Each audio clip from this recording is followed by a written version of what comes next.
এখন আমরা দেখি সি এর উচ্চারণ কখন তালব্য স-এর মতো হয়।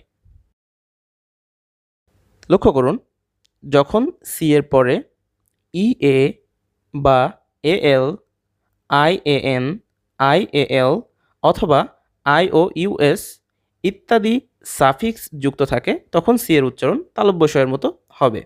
যেমন ওশান, এখানে দেখুন সি এর পরে ই এ বর্ণদ্বয় যুক্ত রয়েছে, সেজন্য এখানে সি এর উচ্চারণ তালব্য স-এর মতো হচ্ছে।